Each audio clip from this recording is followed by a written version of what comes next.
Hello, BookStack. We had a great time this past Saturday with our first meeting of the book club. We're reading through how to read a book.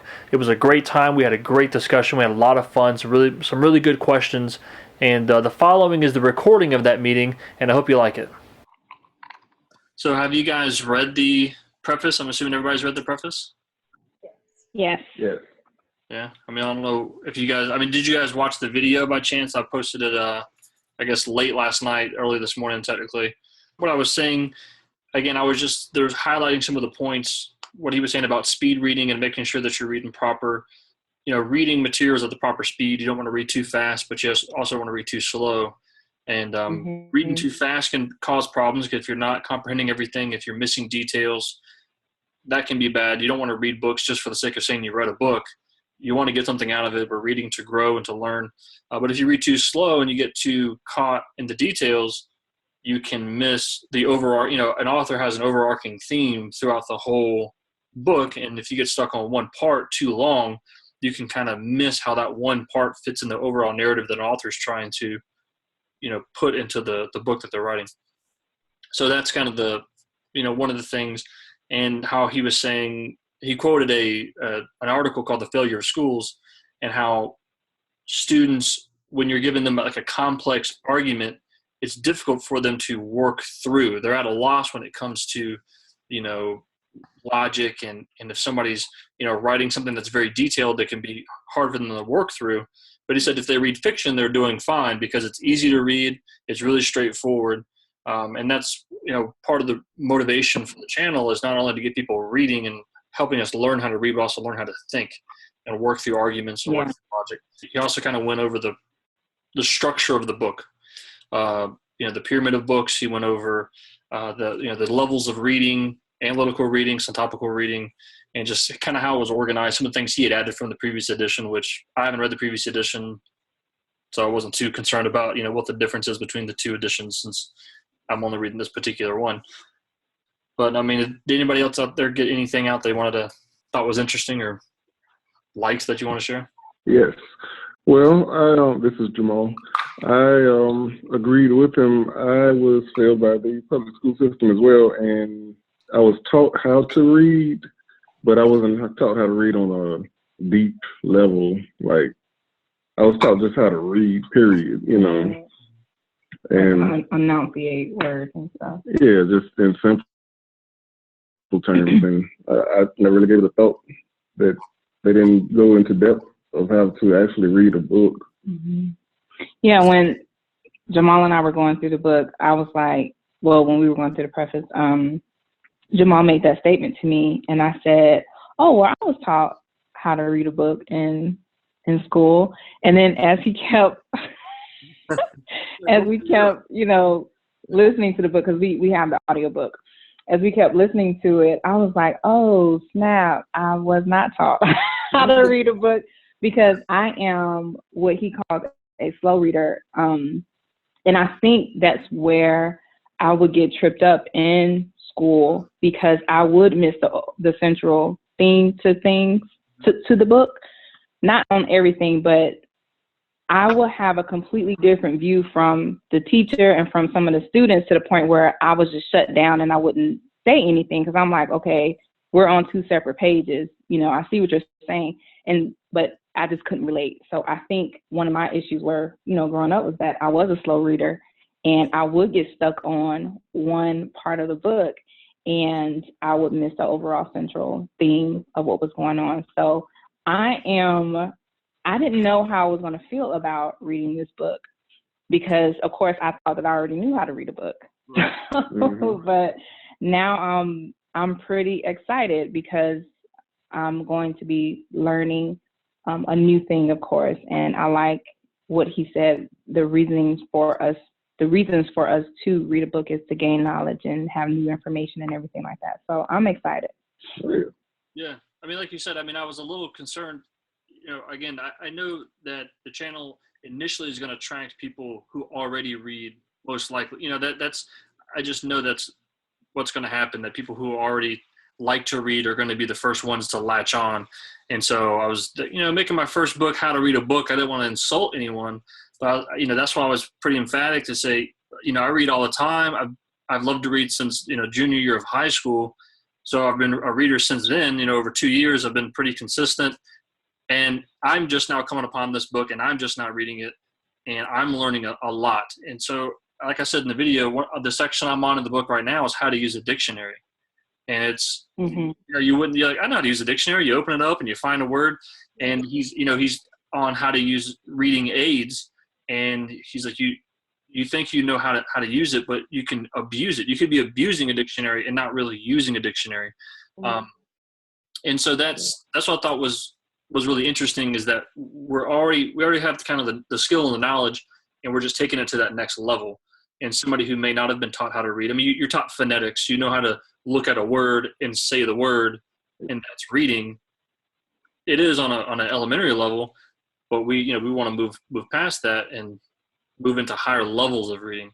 So, and I'm glad that you're catching on to that theme already, because that's kind of the idea, I think, behind the book, is to make your reading better. Anybody else have anything they want to share, or questions on anything? Well, I wanted to say, and I don't want to get into, because I've gotten into some of the chapters, and like that first chapter, there's a couple of things I want to talk about there, but I'll hold off on that. But even in the preface, the reason I think I'm super excited to read this is because I am teaching my children how to read, and it would help right now to kind of have an end in mind, and to not, because the tendency, even being homeschooling, I have a lot of freedom, like how I can teach them and how far to go. The tendency is to just kind of meet the standard. Go by, Elise, she's 8 and she can read very well, meaning, like you said, she gets syntax, she gets the phonetics of words, like she can even use context clues to figure out the meaning of the word and that kind of thing.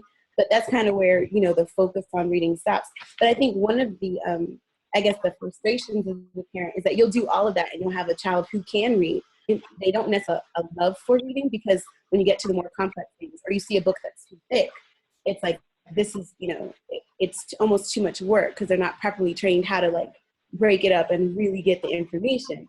So one of the reasons I'm really excited about this, one, because I'm a reader and I'm one of those fast, like I read really quickly, especially fiction. I mean, fiction is just like, you call it book candy.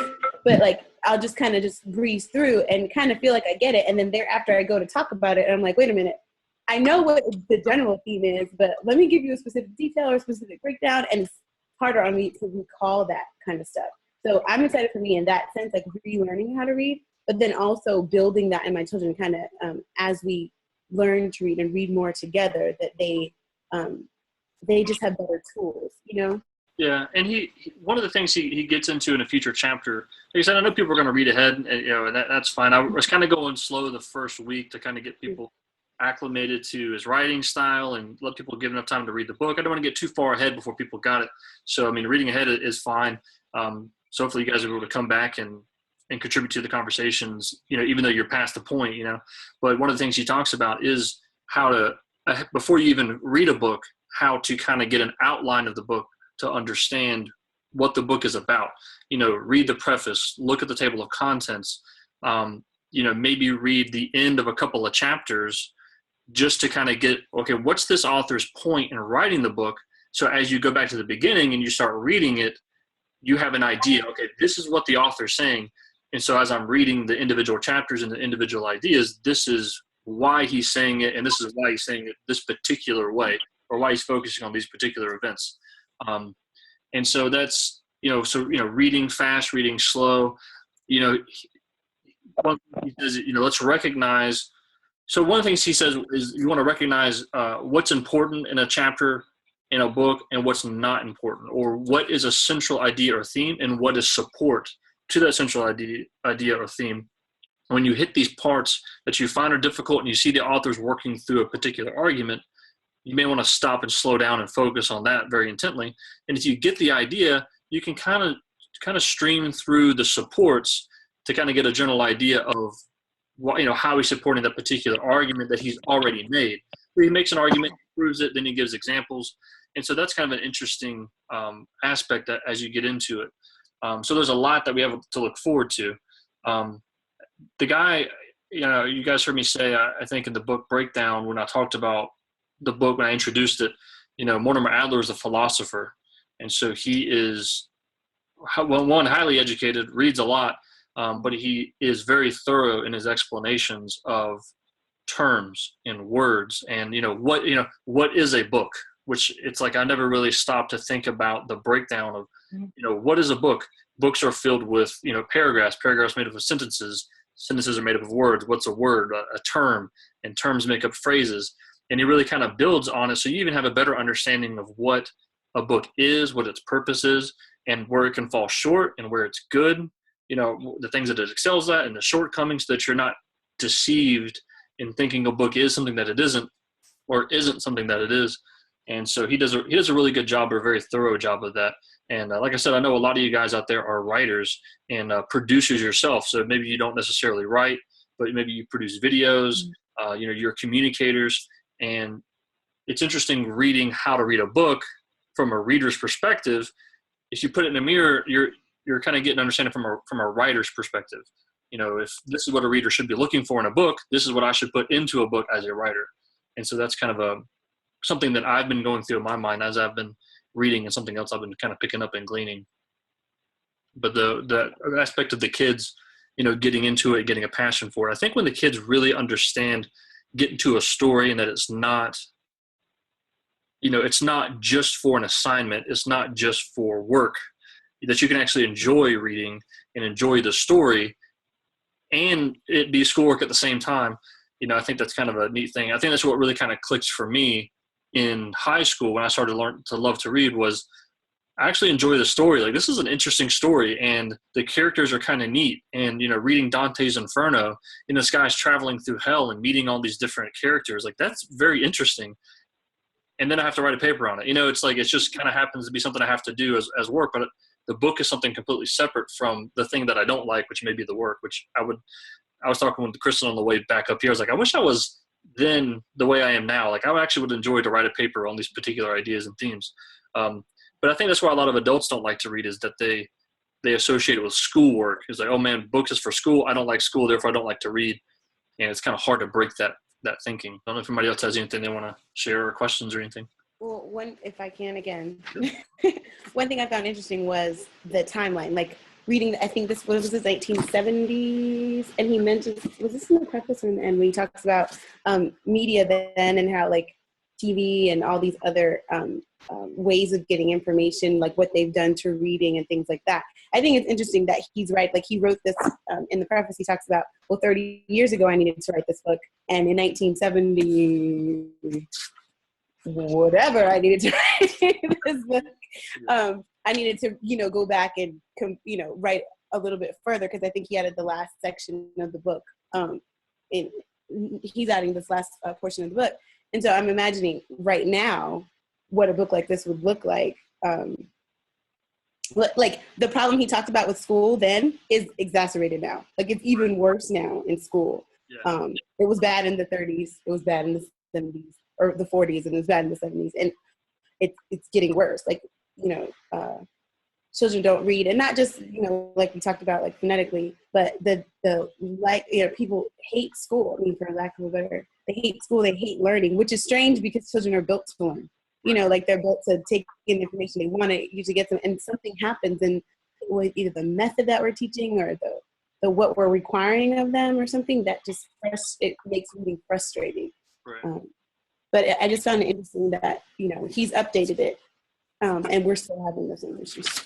Yeah, I mean, if he was still around today, like you said, if he rewrote, another edition today, because now it's not just the TV, it's not just the radio, you have a phone in your hand, and so the distractions are even more, multitudinous, than to use a big word, but it's I think with education, we focus so much on the test. We don't have a real focus on the application of knowledge and acquisition of knowledge, and just the joy of learning. And that's why, again, I was talking to Kristen on the way up here, just thinking about the discussion that we were going to have today. The more I learn about things, the more beautiful it kind of became to me. And so, that's what I would want to do. We're talking about, when I have kids, when we have kids, we want to show them, like, look, this is why this is so cool. Like, this is why this is so interesting.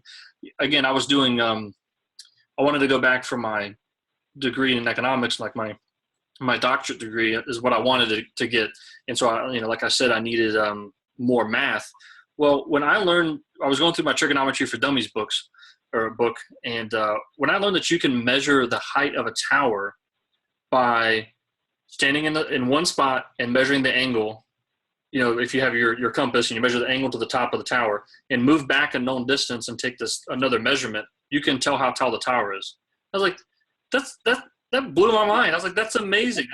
I like, who thought of this? Who sat and was like, you know what? I bet we could figure out how tall that tower is if we were to take these steps. And I was like, that just, I couldn't believe it.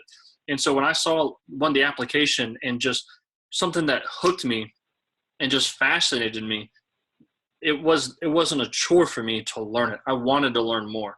And I just think that we focus, and it's not so much the teacher's fault, but just the whole system set up in general is we only learn, you have to learn this because you have to take a test.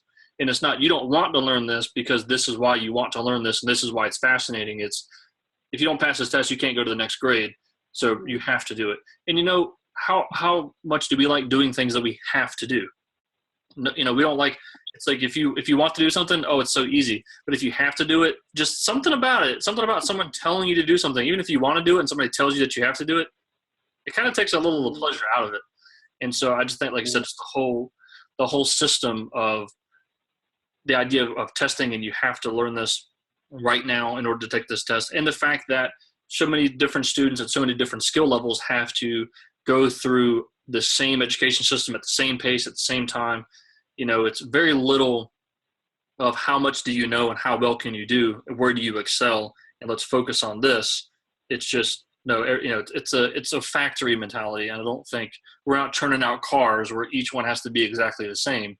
But I think that's, the industrialist mentality is kind of where our education system is. And that's why I really want adults to read and to learn and to love to read, is because there's a lot that you don't know and a lot that you should know about the world that you don't learn in school that you can and should. I always think about Good Will Hunting. He's talking about the guy who graduated, was graduating from Harvard. He's like, you're going to spend $150,000 on an education that I could have got for $1.50 in late charges at the local library. It's I can learn everything that you're learning if I just go get the books and read them. So, there's something about having a teacher, but again, he talks about books as absent teachers. And so he gets a little bit into that and the advantages and disadvantages of it. Yeah. So I think if you're skilled at learning, you can learn anything that you need to, however you need to. Kind of cool that we can have discussions, like this. Yeah, it is cool. It is cool. It kind of makes me, of course I'm not going to stop reading, but it makes me not want to read another book until I'm finished with this book. Yeah.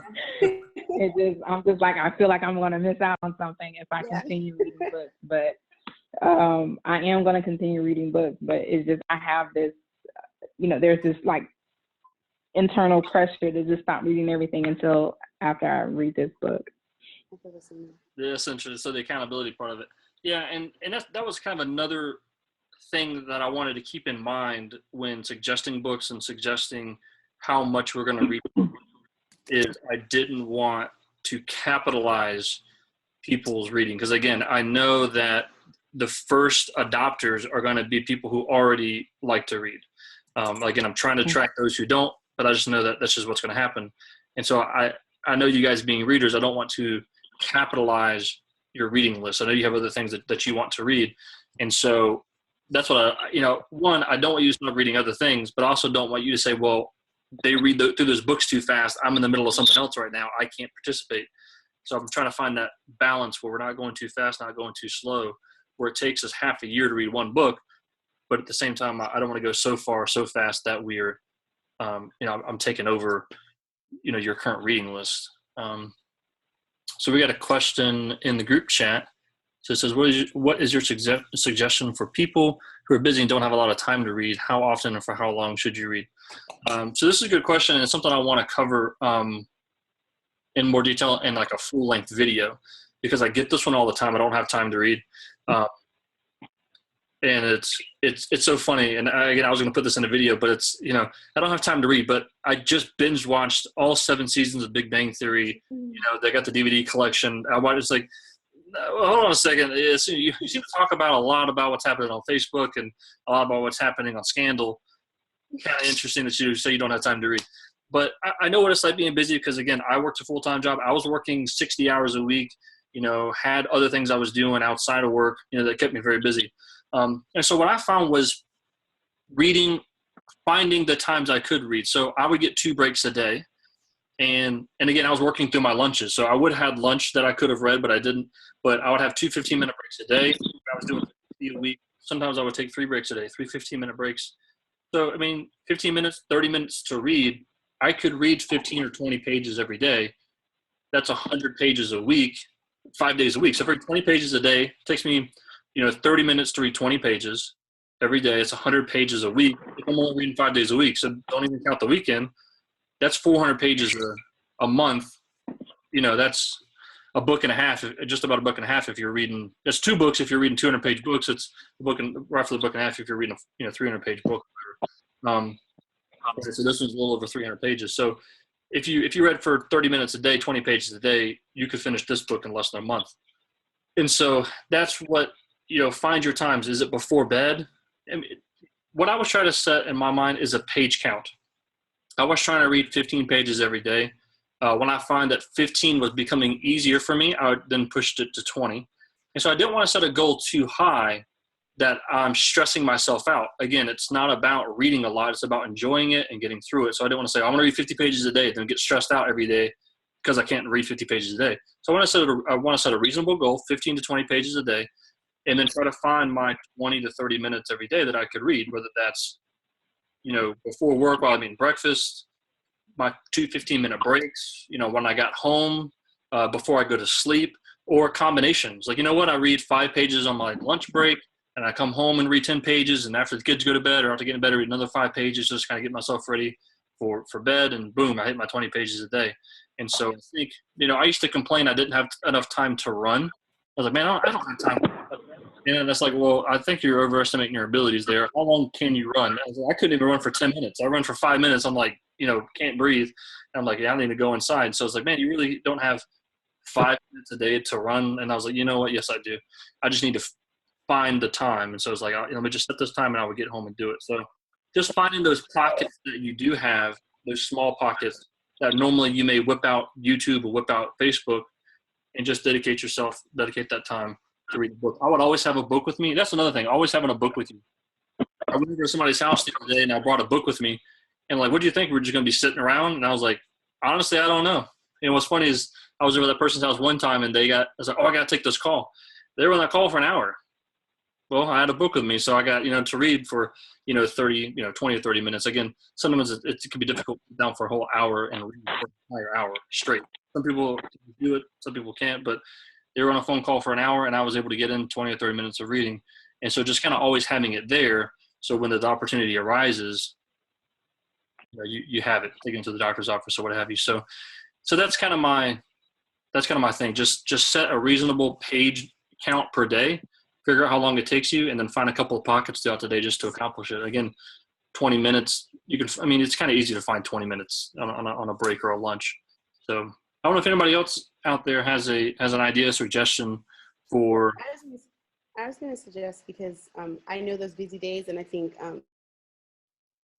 and I'm busy days, like I want to read. For me, I find myself reading to my girls a lot, or reading, you know, but the things that I have my BookStack over here, I want to get to them. I found that I have to do sometimes a combination of getting the book and then also getting the audiobook.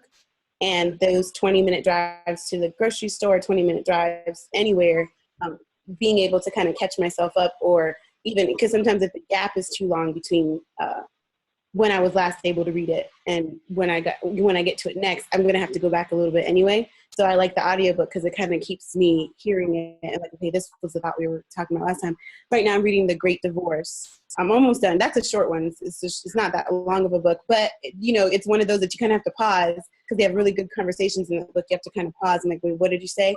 And so I'm listening to it in the car. And so that really just helps me. And being read to is not, you know, to me, being read to is still, people used to read to each other. I guess the Victorian era. That's what people did before TV, before people would, literally sit and I was just, watching and reading Pride and Prejudice. One of the things that was seen as a good quality was how well one of the suitors was able to read a book, and that he wasn't just monotonous in his reading. He actually put some liveliness or life into how he read. And so audiobooks, I don't think are, it's kind of cheating, I guess, in some sense. But I think that if you are just trying to get to the concepts and stuff, keeping that as playing in them, and not to tune out, but like to actively be driving and be listening. I think it's effective. Or be cleaning the house and still listening to certain things. I think it's like that. It reminds me of that. There was a meme that said everybody has swag until they have to stand up in front of the class and read a paragraph. It's like all this stuff. Yeah. Audiobooks can help. I mean, again, if you're like, the only time, and for most people, it's not going to be true that the only time you have in a day is the drive. But if you say that's the only time I have, well, getting the audiobook is better than nothing, Yeah. And I've also heard of people who have a hard time reading and sitting down and reading. And again, reading is a skill. So I find the more that I read, the easier it is to read and the faster that I can read without trying. Like I just find myself reading the pages faster and I'm just doing what I normally do. But, it's like coordination. It's when somebody playing baseball, they hit ground balls to you over and over again, and you just get used to fielding them and fielding them and fielding them. Because when you're reading, it's a physical task. Your eyes have to move across the page. Your brain has to be in sync with what your eyes are seeing and processing the information. And it takes muscle memory. You build muscle memory. You build those neural pathways so that your brain is able to process the information at the speed that you're reading. And so it takes practice. And if it's difficult for you to master that physical skill, I've heard of people getting the audiobook and the physical book and listening to it being read and looking at the page as it's going. I've heard of people with dyslexia doing that. And so it's good, like you said, to catch up and everything too. Yeah, I do that with my girls. The audiobook, and we had trouble with we were reading Anne of Green Gables and it's hard for an 8-year-old to process that kind of writing, but hearing it and reading it kind of helps. But what you were saying about it being like running or exercise, I'm finding that more so to be true for me. I think of it now, like you said, in terms of exercise, because all of the I guess the analogies you're making about running 5 minutes, you really do, you get stronger and you get you develop muscle, I guess, like reading muscle and stuff. And it's just about kind of practicing and doing it more and more. But I think too, content, what was the article we were reading? And we were reading an article about how people don't read. And then one of the comments was, well, I read all the time because I read Facebook, And I think if you're not really challenging yourself, you're not lifting heavy enough weights to improve anything. Like you're not reading more complex sentences even. It's like you don't really get much stronger, So I think there's a buildup. Like, you may not want to start with the Iliad, when you're trying to build up reading muscle. Right. Yeah, it's true. And that's one thing I was actually debating in my mind when coming up with what we were going to read is I wanted to start with the Iliad because I really wanted to start at the beginning and kind of work through time. And he talks about that in the book, doing that. You can do it either way, and it's kind of good to do it either way. But, I wanted to attract people who are looking to get into reading it or get back into reading. And so I didn't want to start too high a level. So I thought this was a good because it's great it's great information wise. It's also not written at a very high level. It's very detailed. So that part I think could be a little bit difficult for someone who's not accustomed to reading a lot. But it doesn't have a lot of big words, or it doesn't have it's not very complicated and confusing. And so then I'm thinking about the next one. How high do I want to go? So I'm really thinking I'm wanting to develop that reading muscle. And so I think the next one is going to be not so difficult. It's going to be more entertaining, but I still have my standard of it's going to be a work that I feel like has contributed positively to society and that people should read to see the world, from a different perspective and get a more enhanced worldview.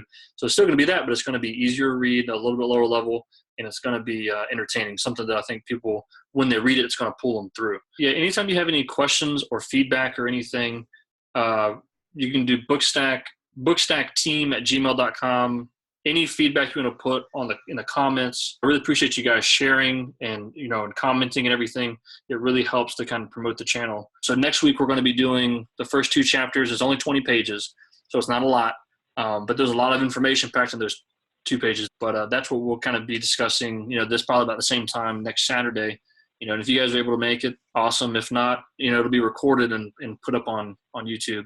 So if you guys have questions or comments or things that you like or don't like as you're going through the book and you want to send emails or, again, you can send the stuff through Twitter or put it on Facebook. I haven't created a page yet, but that's coming.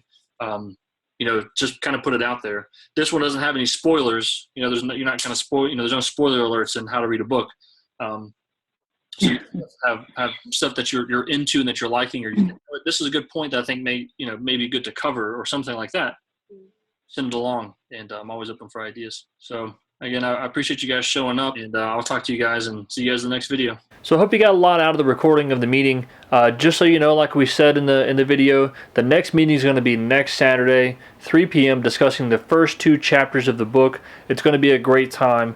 If you have any questions or comments, leave them below. You can also send them to bookstackteam@gmail.com. Follow us on Twitter at @mybookstack. Don't forget to like, comment, and subscribe, and I'll see you in the next video.